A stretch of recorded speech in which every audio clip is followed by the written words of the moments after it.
Video को जितना हो सके ज्यादा से ज्यादा शेयर कीजिएगा। अगर आपके दांत में भी कीड़ा लगा है या फिर ये कहें कि अगर आप अपने दांत को बचाना चाहते हैं तो मेहरबानी करके गलती से भी इस वीडियो को जो है वो नजरअंदाज मत कीजिएगा। अगर आप भी अपने दांतों की सफाई कराना चाहते हैं या फिर करवाने की सोच रहे हैं तो भी इस वीडियो को जरूर सुनिएगा। और इसी के साथ अगर आपके घर में छोटे बच्चे हैं जिनके अभी नए दांत जो है वो निकल रहे हैं तो जरूर जो है वो इस वीडियो को सुनिएगा, ताकि किस तरह से आपने उन बच्चों के दांतों की केयर करनी है और उनके दांतों को बचाना है। ये सब वीडियो जो है वो आप सब लोगों के लिए बहुत ही ज्यादा अहम रहने वाली है। मेरे साथ आज तमाम वो डॉक्टर्स की टीम इस समय मेरे साथ है जिन्होंने जनाब ना जाने कितने लोगों को दांत खराब होने से उन्हें बचाने का काम किया है। और ये कहें कि दांत जो कि हमारे शरीर का, हमारी जिंदगी का एक ऐसा अहम हिस्सा है जो कि ना ही सिर्फ अपनी हमारी खूबसूरती को ये कहें कि वहां पर बनाते हैं, बल्कि जो हम खाते हैं उसे भी चबाते हैं और जिससे हमारा डाइजेस्ट सिस्टम जो है वो भी जो है बेहतर रहता है। मेरे साथ सबसे पहले डॉक्टर आकृति जी स्वामी विवेकानंद हॉस्पिटल की डेंटल जो सेक्शन है वहां से इनसे बातचीत करेंगे। मैम, सबसे पहले तो आपका बहुत बहुत शुक्रिया अपना कीमती वक्त देने के लिए। आज आप सब लोगों से अपना एक बातचीत करने की कोशिश की है। क्या कहेंगे मैम कि हम दांत जिस तरह से हमारे एक शरीर का, पूरी जिंदगी का एक बहुत ही ज्यादा अहम हिस्सा रहता है जो कि हमें खूबसूरत भी दिखाता है और हम जब बोलते हैं तो वो भी साफ बोला जाता है, तो दांतों को किस तरह से हेल्दी रखा जाए इस बारे में थोड़ा सा मैं बताइए। हाँ जी सर, थैंक यू सर। दांतों को हेल्दी रखने के लिए सबसे पहले तो हमें दांतों को ब्रश करना ज़रूरी है दिन में 2 बार। ब्रश के साथ साथ हमें दांतों को साफ रखने के साथ साथ हमें जीभ को भी अपने साफ करना होता है ताकि बैक्टीरिया वगैरह सब कुछ निकल जाए, सारे निकल जाए। जी जी। उसके बाद हमारे आते हैं डाइटरी लाइफस्टाइल मॉडिफिकेशंस। उसमें हमने क्या करना होता है, सबसे पहले तो हमें शुगर इनटेक सबसे कम रखनी है, चीनी वगैरह कम, बाहर की चीजें कम खानी है और हमें पानी बहुत ज्यादा पीना है ताकि जो दांतों में कोई कुछ भी फंसा हुआ है वो निकल जाए। बिल्कुल। उसके बाद तीसरी चीज हमारी ये है कि हमने हर 6 महीने के बाद डेंटिस्ट को दिखाने के लिए आना ही आना है, अपना टूथब्रश चेंज करना है और अपनी रूटीन चेकअप हमें करवानी है। बिल्कुल। तो मेरे साथ मैम शुक्रिया, आपके पास फिर भी आएंगे। मेरे साथ है डॉक्टर सांची जी, इनसे बात करेंगे। डॉक्टर सांची जी, मैं आपसे ये जानना चाहूंगा क्योंकि टूथ केयर्स के लोगों को नहीं भी होता है लेकिन फिर भी जो सेंसिटिविटी होती है वो जो है वो लोगों को रहती है, जिससे लोग काफी ज्यादा परेशान भी रहते हैं। तो किस तरह के केसेस आपके पास आते हैं और इस बारे में आपका क्या कहना है? देखो, सबसे पहले तो जो हमारे लिए जो सबसे कॉमन चीज़ है जो हम देखते हैं कि जिसकी वजह से सेंसिटिविटी हो रही है वो ये है कि लोगों को ब्रश करने का तरीका ही नहीं पता है अभी तक। हमारी जो ब्रशिंग टेक्निक है वो ही सबसे पहले सबसे गलत है। हमें उसको सुधारना है। जो हम जोर जोर से ब्रशिंग करते हैं वो हमारे लिए सबसे गलत है। आपको हमें सॉफ्ट ब्रश यूज़ करना है और आराम आराम से हमें ब्रश करना है। और उसके बाद हमारा जो होता है एनामल होता है, जो हमारा पहली परत होती है दांत की, उसको जब आप खराब कर देते हो ना, बिल्कुल ही एसिडिक चीज़ें लेते हो आप जिनकी वजह से वो एनामल जो है वो खराब हो जाता है, वो आपको ठीक करना है।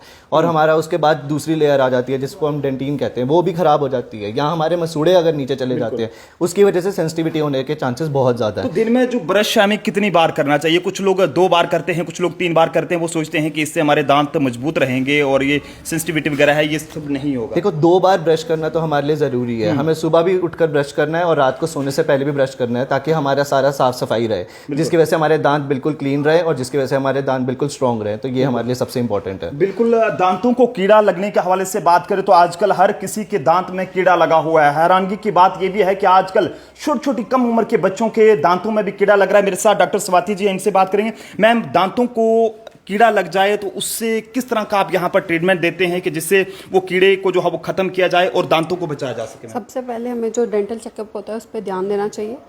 जब आपको दांत में कीड़ा लग जाता है तो आप डेंटिस्ट को दिखाते हैं तो उसमें हम इनिशियल जो स्टेज होती है उसमें हम दांत को चेक करते हैं कि उसमें क्या प्रॉब्लम है। अगर उसमें जो कीड़ा लगा है वो हल्का है तो हम उसको रेस्टोरेशन करते हैं। हमारे पास जो रेस्टोरेशन मटेरियल होते हैं उनसे रेस्टोरेशन करते हैं। अगर वो कीड़ा ज़्यादा गहरा जा चुका है, नसों तक जा चुका है, तो हमें उसके लिए रूट कैनाल ट्रीटमेंट करना पड़ता है, जिसे RCT कहते हैं। उसके लिए हमें क्या करना पड़ता है कि अगर वो बिल्कुल पास पहुंच चुका है कीड़ा तो हम डायरेक्ट पल्प कैपिंग करते हैं। और अगर वो नहीं हुआ है तो हम क्या करते हैं, फिर हमें पूरा का ट्रीटमेंट करना पड़ता है, रूट कैनाल ट्रीटमेंट, जिसके लिए हमें 3-4 सिटिंग्स देनी पड़ती हैं। और उससे हमारा दांत ठीक होता है। फिर एंड में हमें उस दांत को बचाने के लिए कैपिंग भी करनी पड़ती है, ताकि जो उसकी ड्यूरेशन है लंबे समय तक चले और हम इंसान का दांत बचा सकें। फिर उसके बाद मतलब दांत जो है वो निकलने से बच सकता है? जी जी, उससे हमारा दांत जो होता है काफ़ी टाइम के लिए सेफ हो जाता है। बहुत बहुत शुक्रिया मैम। डॉक्टर स्वाति जी मेरे साथ थे, और इसके अलावा ये तमाम जो टीमें जिनसे मैं बात कर रहा हूँ, ये वो टीमें हैं जिन्होंने ना जाने कितने लोगों को आज तक ठीक किया है। मेरे साथ डॉक्टर उपाक्षी जी हैं, अपने काम को लेकर जानी जाती हैं, लेकिन इनसे सवाल एक बहुत ही अहम है जो हम इनसे जानना चाहेंगे, क्योंकि आजकल छोटे छोटे बच्चे जब किसी के घर में होते हैं और जब बच्चे को पहली बार, जिसे आप दूध के दांत भी कहते हैं, कि वो निकलते हैं, तो वो बच्चे को जो है ब्रश कराना चाहिए या फिर नहीं कराना चाहिए। मैम से बात करेंगे। मैम, शुक्रिया आपका अपना टाइम देने के लिए। क्या कहेंगे, बच्चों के दांत निकलते ही क्या उन्हें ब्रश करना चाहिए या फिर नहीं करना चाहिए? थैंक यू सर, नमस्ते। बच्चों के दांत 6 महीने में निकलना शुरू हो जाते हैं, जिनको अक्सर हम दूध के दांत कहते हैं। और जैसे ही इनकी इरप्शन यानी कि जैसे ही ये निकलते हैं, हमें ब्रश करना बिल्कुल बेहद ज़रूरी है, क्योंकि इनमें दूध की वजह से, मिल्क फार्मूलाज या दूध की वजह से एक परत जम जाती है, जिससे दांत कमज़ोर होना शुरू हो जाते हैं। बच्चों में कीड़ा लगने के चांसेस ज़्यादा होते हैं। इसलिए जैसे ही दांत निकलना शुरू होते हैं तो हमें बच्चों को ब्रश कराना ज़रूरी है। और ब्रश उस तरीके से कराना है कि एक सॉफ्ट टूथब्रश बच्चों का स्पेशल आता है, जिससे पेरेंट्स ही यूज़ करके बच्चों को क्लीन करा सकते हैं। मैम, डॉक्टर उपाक्षी जी, मैं आपसे ये जानना चाहूँगा, क्योंकि बच्चों को दांत आते ही उनके दांत खराब होना शुरू हो जाते हैं और शुरू में ही ये सब हो जाता है, तो इसके लिए ट्रीटमेंट वगैरह भी कुछ रहता है डॉक्टर्स की तरफ से? पहले तो बात यह है कि पेरेंट्स अपनी सहूलियत के लिए बच्चों को बॉटल फीड कराते हैं, जो पूरे रात भर बच्चे जिसकी वजह से दांत में दूध की परत जमती रहती है और दांत कमज़ोर होना शुरू हो जाते हैं और दांत में कीड़ा लगना शुरू हो जाता है। तो सबसे पहले बॉटल फीड को कम से कम यूज़ करिए या अवॉइड करने की कोशिश करिए। ये पेरेंट्स की जिम्मेदारी है कि बच्चों के जो बॉटल फीड है वो कम से कम यूज़ करें।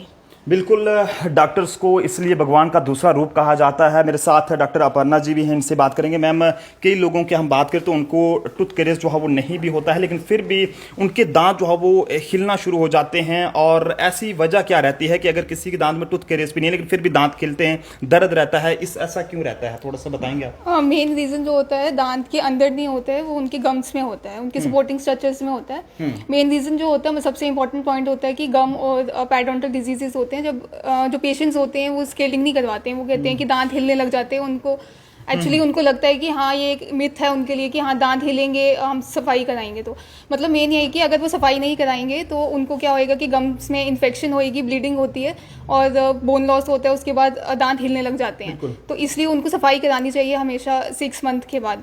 और भी रीजंस होते हैं, जैसे कि ट्रॉमा फ्रॉम ओक्लूजन, ज़्यादा फोर्स की वजह से जो होता है लिगामेंट्स हमारे वीक हो जाते हैं और दांत हिलने लग जाते हैं।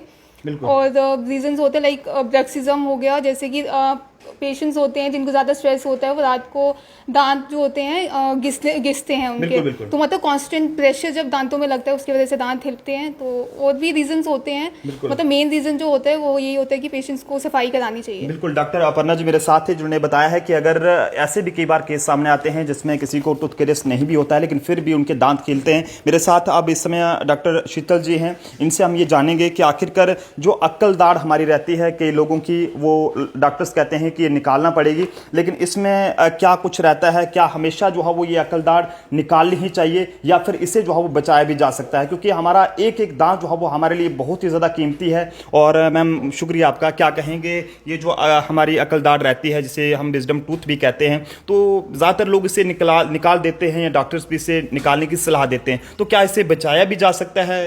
जी देखिए, ये हर पेशेंट टू पेशेंट वेरी करता है। अक्ल दाढ़ जो होती है, अगर तो आपके मुंह में बिल्कुल सीधी है, कोई दिक्कत नहीं कर रही है या किसी भी आगे वाले दांत को कोई तकलीफ़ नहीं पहुंचा रही है या उसको डैमेज नहीं कर रही है, तो आप इसको बिल्कुल रख सकते हैं, उसको बिल्कुल निकालने की ज़रूरत नहीं है। बट वही अक्ल दाढ़ अगर टेढ़ी आ गई है, वो आपके आगे वाले दांत को डैमेज कर रही है या कोई इन्फेक्शन कर रही है या वो बिल्कुल हड्डी के नीचे है और वहाँ पर रसोली का कारण बन रही है, तो फिर वो निकालना बहुत ज़रूरी हो जाती है।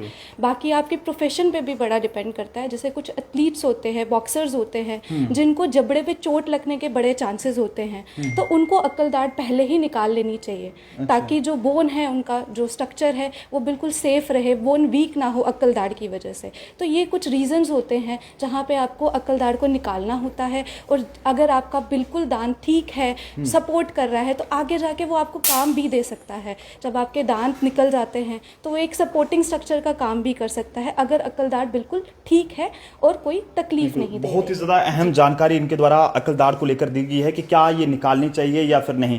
फिलहाल मैम आपसे जानना चाहेंगे, डॉक्टर मारिया जी मेरे साथ, इनसे जान मैम क्या कहेंगे, जिस तरह से हम बात करें तो काफ़ी सारे लोग अपने दांतों को साफ कराने की सोचते हैं, लेकिन कई बार ये भी लोगों के मन में रहता है कि जो दांत साफ कराने से उनके दांत खराब भी हो जाते हैं कई बार, तो ऐसा कुछ रहता है? ये एक बहुत बड़ा मिथ है कि दांत साफ़ करवाने से दांत खराब हो जाते हैं। दांत साफ़ करवाने से दांतों की स्ट्रेंथनिंग होती है, और जब हम दांत साफ़ करते हैं तो दांतों पे जमा हुई परत, जिसे कैल्कुलस और टार्टर बिल्डअप करते हैं, वो रिमूव हो जाता है। उससे हम क्या कर सकते हैं कि हम दांतों के टूथ डिके और गम डिजीज़ को प्रिवेंट करते हैं, जैसे कीड़ा लगने को, और गम डिजीज़ जैसे कि दांतों में से मसूड़ों में से खून आना, सूजन होना, उस सब को हम प्रिवेंट कर सकते हैं। तो सेंसिटिविटी होती है स्केलिंग के बाद, लेकिन वो सिर्फ 24 आवर्स तक रहती है, क्योंकि जो हमने टार्टर रिमूव किया है, जैसे गंदगी की परत रिमूव की है, तो वो सरफेस एक्सपोज हो जाती है। बाकी ये साल में 2 बार करवानी चाहिए, ट्वाइस इन अ ईयर हमें सफाई करवानी चाहिए। इससे ओरल हाइजीन मेंटेन होती है, और बैड ब्रेथ की प्रॉब्लम होती है कुछ लोगों में, जिसे हेलिटोसिस कहते हैं, वो भी कम हो जाता है, और गम डिजीज़ को भी ये प्रिवेंट करता है। बहुत बहुत शुक्रिया। डॉक्टर प्रियंका जंडियाल जी मेरे साथ हैं। ये उन लोगों का एक बहुत बड़ा भरोसा है जो लोग अपना दांत निकलवाने के लिए, या फिर ये कहें कि अपना नया दांत निकलवाने की सोचते हैं, माफ़ कीजिएगा, नया दांत लगवाने की सोचते हैं, और ये उन लोगों का एक बहुत बड़ा भरोसा है। इनसे बात करें, मैम क्या दांत खराब होने के बाद जो है वो दांत बचाना चाहिए या उसे निकाल देना चाहिए? और दूसरा मेरा सवाल यह है कि अगर दांत निकालने के बाद जो है वो, अगर मतलब दांत अगर निकल भी जाता है, तो कब जो है वो ये नया दांत लगाना चाहिए, और कौन सा दांत लगना चाहिए? क्योंकि दांत भी इसमें बहुत किस्म के रहते हैं, शायद हमारे लोगों को इस चीज़ का पता ना हो, तो आप थोड़ा सा इस बारे में नज़र डालेंगे, थोड़ा सा बताएंगे? देखिए सर, ऐसा रहता है कि अपना जो दांत होता है वो भगवान का दिया दांत, कोई आर्टिफिशियल रिप्लेसमेंट उस मुकाबले की नहीं होती है। इसलिए जितना हो सके अपने दांतों को हमेशा बचा के रखना चाहिए। हमारी भी कोशिश ये रहती है कि जितना हो सके अपना दांत को ही बचा के उसको आगे चलाने के लायक रखना चाहिए। बट कभी कभी सिचुएशन ऐसी हो जाती है कि हमारे भी उस बचाने का उसमें रह नहीं पाता है, तो उसको निकालना ही पड़ता है। अगर निकाल दिया जाए तो कुछ जगहें ऐसी होती हैं जहां अगर ना भी लगाएं दांत तो चलता है, जैसे कि आखिरी दांत जो अकल जाड़ वगैरह हो, उधर से हम निकालें तो वो ना खाने के काम आती है ना दिखाने के, वहां हमें नया दांत लगाने की इतनी ज़रूरत नहीं होती। कोई सामने का दांत हो, देखने में अच्छा नहीं लगता, वहां लगवाना ज़रूरी हो जाता है। या फिर जो इस तरफ खाने का दांत होते हैं पीछे बड़े अकल जाड़े, तो उनकी जगह खाने के लिए हमें कुछ ना कुछ ज़रूर चाहिए होता है। तो लगाने के लिए आजकल हमारे पास बहुत ऑप्शंस हैं। जैसे कुछ जगहें होती हैं जहां हमारे पास सपोर्ट अवेलेबल नहीं होती, या पेशेंट इतना कॉस्ट पे नहीं कर सकता है, तो हमारे पास ऑप्शन होता है रिमूवेबल, जो कि उतारने चढ़ाने वाले डेंचर होते हैं। वो थोड़ा इकोनॉमिकल होते हैं, पेशेंट को लगाने ईजी होते हैं, तो वो उसको पहन सकते हैं। बट उसमें उसको लगा सकते हैं, क्योंकि उसमें कॉस्ट थोड़ी कम रहती है। अदरवाइज फिक्स ऑप्शन ज़्यादा बेटर होते हैं। फिक्स में हमारे पास 2 तरीके के ऑप्शंस होते हैं। एक होता है खाली जगह के आगे और पीछे अगर हमारे पास दांत की सपोर्ट बची होती है तो हम उनसे सपोर्ट लेते हैं, उनको थोड़ा थोड़ा ग्राइंड करते हैं, कैपिंग के लिए उनको मजबूत बनाते हैं। वो भी तब पॉसिबल है जब खाली जगह के आगे और पीछे वाले दांत मजबूत हैं। अगर वो पॉसिबल है तो हम ब्रिजिंग करते हैं, उसको क्राउन एंड ब्रिज बोलते हैं। आगे और पीछे वाले दांत पे लगती है कैप, और खाली जगह पे सेंटर में वेल्ड होके लग जाता है नया दांत।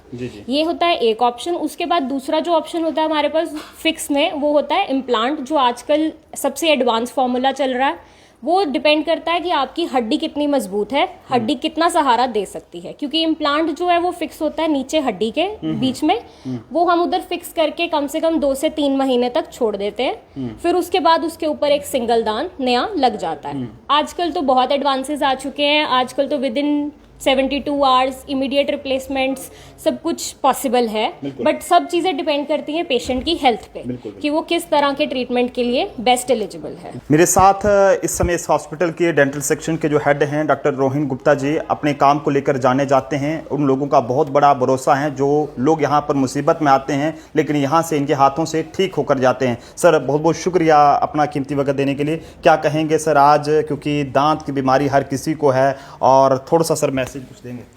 मैं यही कहता हूँ कि ये स्वामी विवेकानंद डेंटल सेक्शन बहुत पुरानी चल रही है और इसमें कई लोगों को मतलब जैसे कई लोग हैं जो मतलब कि पे नहीं कर सकते, कुछ नहीं कर सकते, तो उनके मतलब कि उनको काफ़ी हेल्प हो जाती है। यहाँ पे काफ़ी कम रेट्स में सारे ट्रीटमेंट किए जाते हैं और मैं कहता हूँ हर बंदा यहाँ आके अपना इस सेक्शन का फ़ायदा उठा सकता है। बिल्कुल। तो सर दांत का होना कितना ज़रूरी है, थोड़ा सा बताएं। ये दांत का होना तो बहुत ही ज़्यादा ज़रूरी है क्योंकि जो हमारी बॉडी की प्रॉब्लम शुरू होती है वो दांत से ही शुरू होती है। क्योंकि अगर हम चबा ही नहीं पाएंगे तो डाइजेस्टिव सिस्टम नेचुरली बात है ख़राब होगा ही होगा।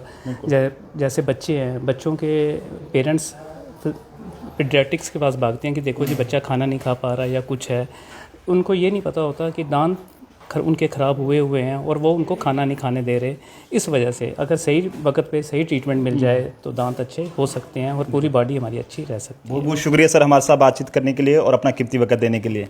Thank you. Doctor Rohin Gupta ji मेरे साथ थे और इसके अलावा इनकी पूरी जो तमाम डॉक्टर्स की टीम है जिन्होंने हमारे साथ तमाम जो सवालों का जवाब जो है वो काफ़ी ज़्यादा तफसील के साथ दिया है। और आप लोग भी ज़रूर बताइएगा कि आपके दांत में भी कोई कीड़ा लगा है या फिर आप कोई अपना दांत निकलवाना चाहते हैं या फिर आप उसे लगवाना चाहते हैं। तो आपने ज़रूर सुना है यहाँ पर जो डॉक्टर्स ने आपको बताया है। उम्मीद करता हूँ कि आपको ये वीडियो जो है वो ज़रूर पसंद आई होगी और आइंदा के लिए आप कोई भी ऐसी गलती खुद ना करेंगे कि जिससे कल को आपके दांतों पर कोई भी किस तरह का असर पड़े। देखते रहिए Jammu Tribune. Camera person Anil के साथ नरेंद्र सिंह ठाकुर, जम्मू।